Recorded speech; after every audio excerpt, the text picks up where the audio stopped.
Bueno amigos, vamos a fabricar una carta Mercator en un trozo de papel cualquiera. Obviamente que represente las características de esta proyección.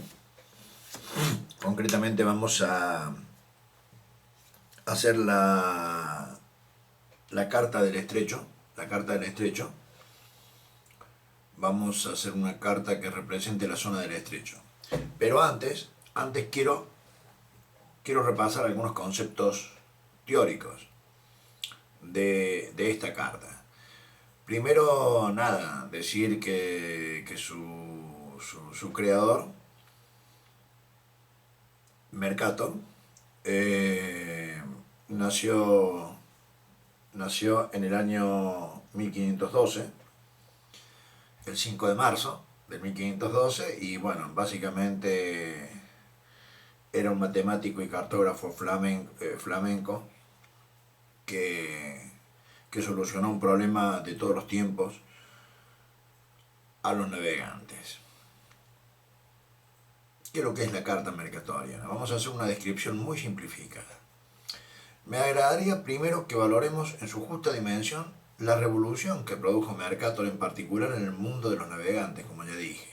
Piensen solo por un momento cómo nos buscaremos la vida para planificar, ya no digo el cruce del Atlántico, sino una singladura mucho más humilde, sin la inestimable ayuda de una carta mercatoriana.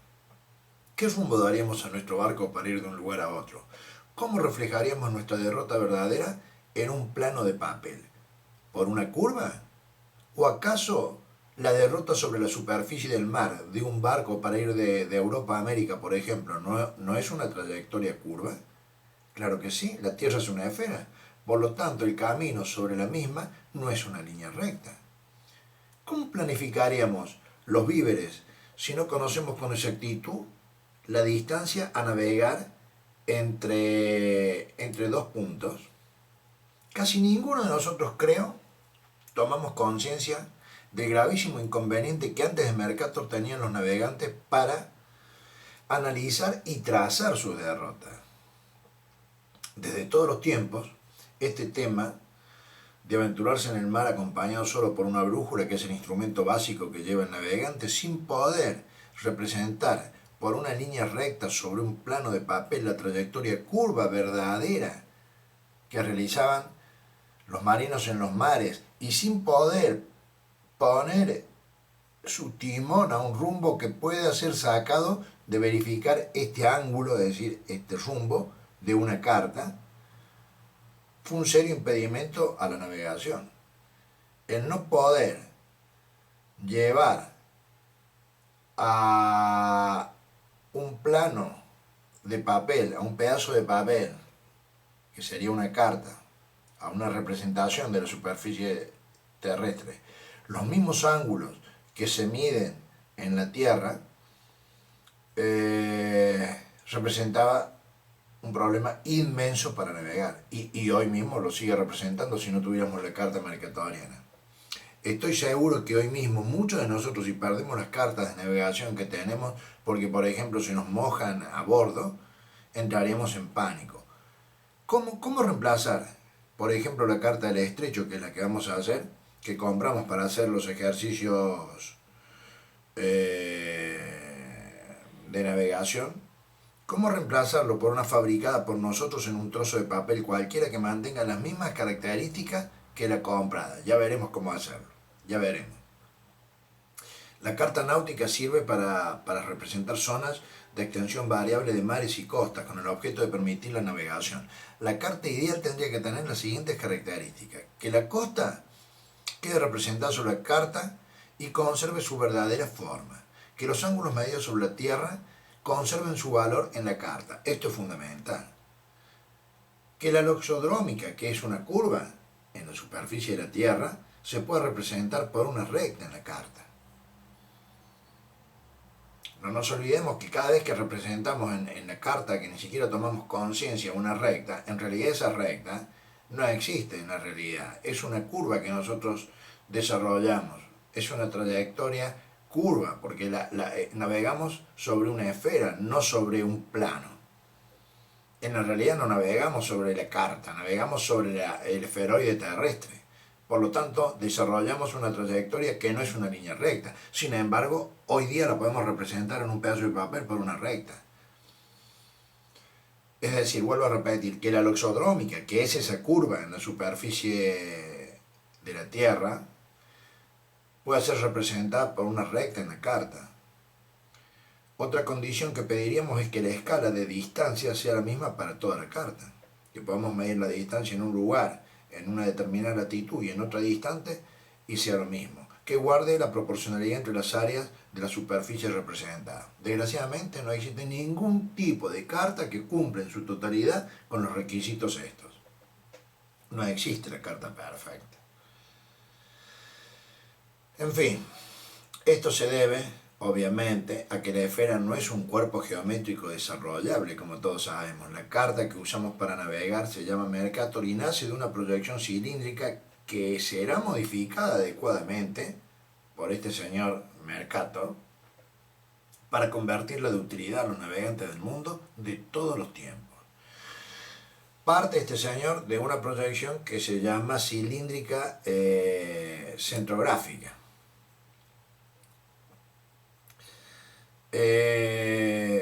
Bien, ¿en qué consiste esta proyección cilíndrica centrográfica? Se rodea a la esfera terrestre por un cilindro, de modo que tenga un punto de tangencia en el ecuador y desde el centro de la Tierra se dirigen las visuales. ¿Qué es esto que están viendo en este gráfico? Es lo que estamos viendo en este gráfico. De ello resulta que los meridianos son rectas generatrices del cilindro y los paralelos también se representan como rectas. Obviamente, de esta proyección que es centrográfica, porque el que está proyectando está ubicado en el centro de la Tierra y proyecta cada punto de la superficie de la Tierra sobre este cilindro que es tangente al ecuador, como podemos ver, los meridianos se convierten en el cilindro, se convierten en líneas rectas que cortan a su vez a los paralelos sobre el cilindro que también se convierten en líneas rectas.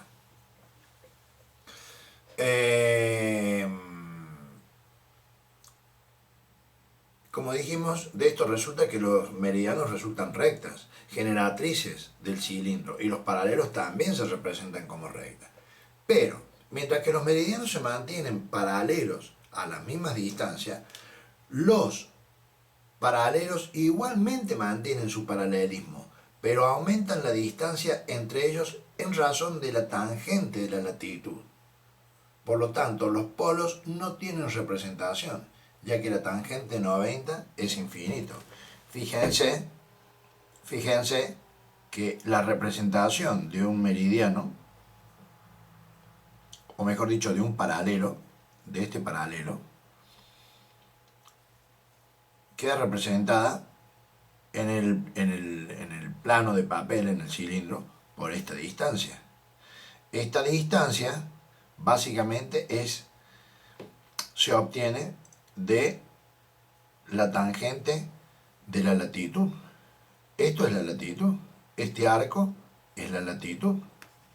Por lo tanto, si este arco es la latitud, la tangente de la latitud es igual al cateto opuesto, que es esto, sobre el cateto adyacente, que es el radio de la Tierra. Quiere decir que en la proyección cilíndrica centrográfica, que es la que se basó Mercator para desarrollar la de él, en esta dirección se crece en función de la tangente de la latitud. Ya vamos a ver cómo se buscó la vida Mercator para cambiar la función del crecimiento de un punto sobre este eje, para transformar a esta proyección cilíndrica que no es conforme en una proyección conforme. Bien.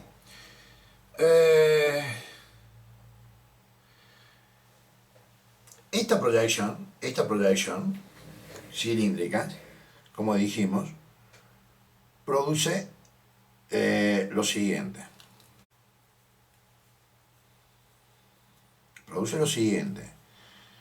Como podemos ver, una vez proyectados desde el centro de la Tierra todos los puntos, los meridianos, que son estos, son paralelos entre sí y mantienen la misma distancia entre ellos.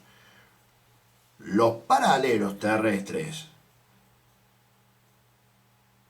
que se han proyectado sobre el cilindro también son paralelos entre sí, pero van incrementando su distancia a medida que nos alejamos del ecuador hacia los polos, hacia las latitudes altas. La distancia que hay entre este paralelo y este es mucho mayor que esta.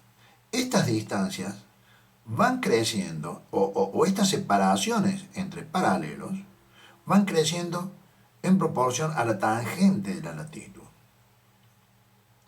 Obviamente, los polos no están representados en esta carta, porque la tangente de 90 grados es infinito, por lo tanto no hay representación posible. Nos tenemos que buscar la vida con otra carta, con otra proyección que ya veremos cuál es. Pero en definitiva, la solución para que la proyección cilíndrica se convierta en conforme la da este señor Mercator mediante un procedimiento matemático en que, conservando el mismo espaciamiento de los meridianos propios de la proyección cilíndrica, consigue que en cualquier punto de la carta las dos escalas, la de latitud y la de longitud, tengan la misma distorsión en función de la secante de la latitud. Esto, en la proyección de Mercator,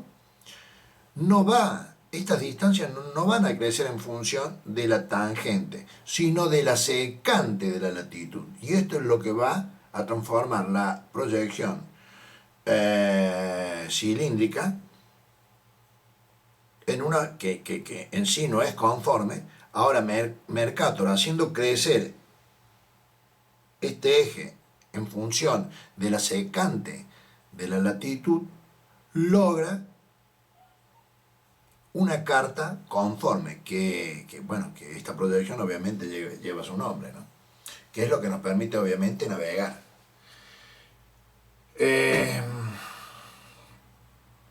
Lo que hizo fue modificar la proyección cilíndrica, de manera que a una distancia vertical real sobre el terreno le corresponda una distancia sobre la carta, de modo que nos resulte una proyección conforme, para lo cual modificó el estiramiento vertical de la carta, lo que significa que también la carta conforme está deformada, estirada, pero de otra manera.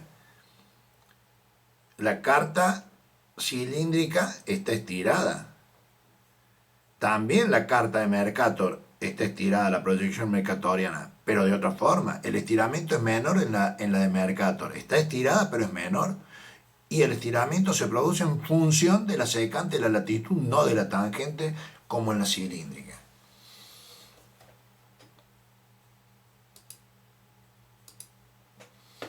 Mientras en la proyección cilíndrica la separación aumenta, como ya dijimos, en función de la tangente, de la latitud, en la mercatoriana esta separación aumenta en función de 1 sobre el coseno, es decir, de la latitud, es decir, en función de la secante. Esta proyección de Mercator, en definitiva, es una proyección centrográfica cilíndrica modificada para que cumpla con el requisito de ser conforme, modificada en esto, en hacer crecer esta dimensión en función de la secante de la latitud y no de la tangente. ¿Cuáles son las ventajas? Obviamente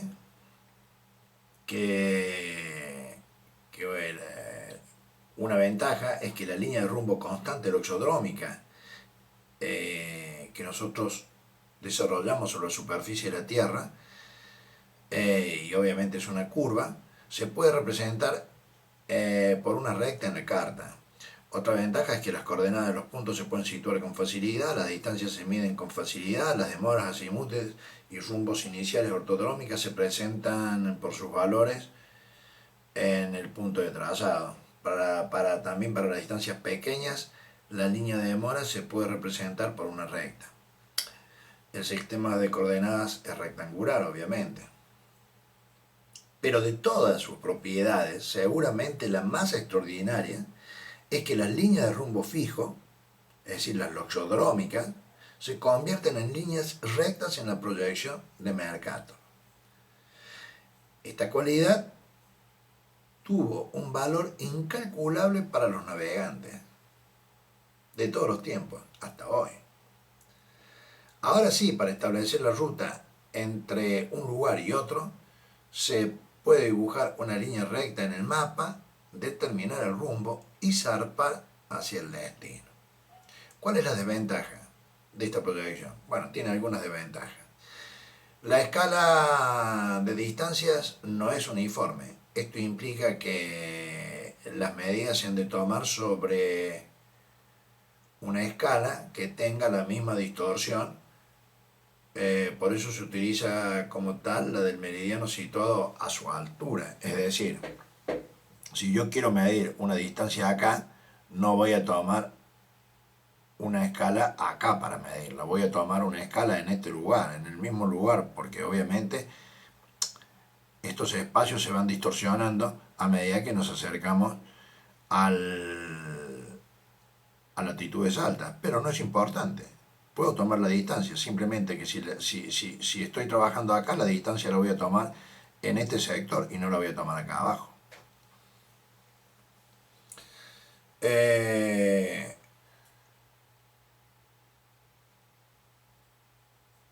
Esto implica, digamos, que las medidas se han de tomar sobre una escala que tenga la misma distorsión.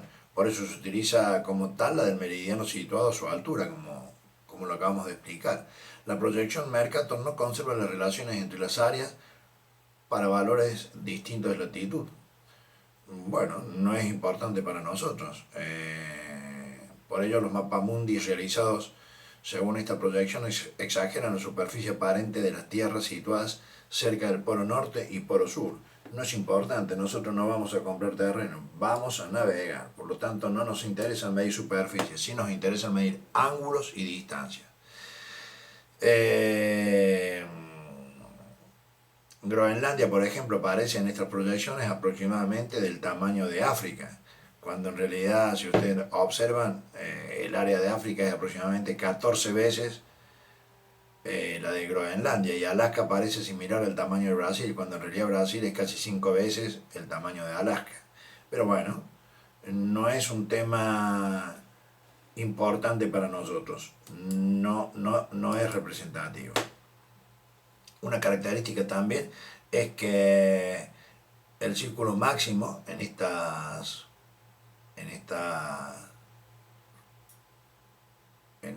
proyección, recordemos que un círculo máximo es aquel que tiene por radio el radio de la esfera, ¿no? En este caso de la Tierra. Queda representado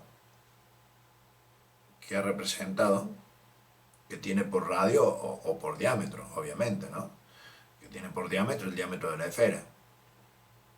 Es decir, el círculo máximo en esta representación queda representado por una curva con convexividad hacia los polos y un punto de inflexión en el ecuador. Ya veremos algún ejemplo de esto gráficamente. Los únicos círculos máximos que se dibujan como rectas son el ecuador, que ya lo vimos, y los meridianos. Los polos no tienen representación como ya dijimos. Bueno, no podemos hablar de esta proyección sin mencionar de lo que son latitudes aumentadas. Las latitudes aumentadas son el valor analítico de la latitud, porque veamos, por ejemplo, en este ejemplo, digamos, si yo quiero medir la distancia que hay de acá a acá, es decir, la latitud real sobre la Tierra, en la Tierra, la distancia, si yo estoy situado acá y quiero saber qué distancia me separa del ecuador, es tan simple como multiplicar los grados vamos a suponer que estoy a 45 grados, que este ángulo mide 45 grados, lo multiplico por 60, tengo millas, y esa es la distancia, porque todos los meridianos son círculos máximos. Por lo tanto, cada minuto, cada arco de meridiano, o dicho de otra forma, una milla, representa un arco de meridiano de un ángulo de 1 minuto medido en el centro de la Tierra. Si este ángulo fuera de 1 minuto, esto sería una milla. Es decir, sobre la superficie de la Tierra no tengo ningún problema para calcular la distancia a lo que me encuentro. Pero este arco proyectado en el cilindro, es decir, en la carta en definitiva, evidentemente no mide lo mismo.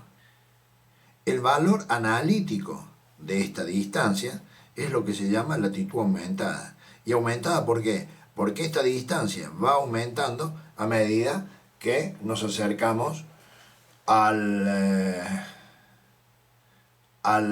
los polos, que nos alejamos en definitiva del Ecuador. Acá podemos observar que estas distancias van aumentando a medida que nos acercamos a los polos o que nos alejamos del Ecuador. Habíamos dicho que van creciendo estas distancias en función de la secante de la latitud en la proyección Mercator. El valor el valor analítico de estas latitudes en la proyección Mercator es lo que se llama latitudes aumentadas, que sirven para dibujar una carta Mercator, y ese valor analítico de esas latitudes aparecen en muchas tablas,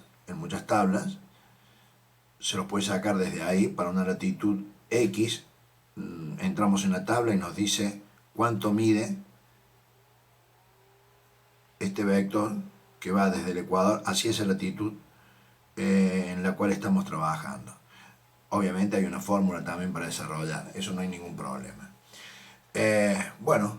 Habida cuenta de esto, vamos entonces a desarrollar una carta, a fabricar una carta nosotros, una carta mercatoriana, teniendo en cuenta estos principios que acabamos de ver. Vamos a por ello.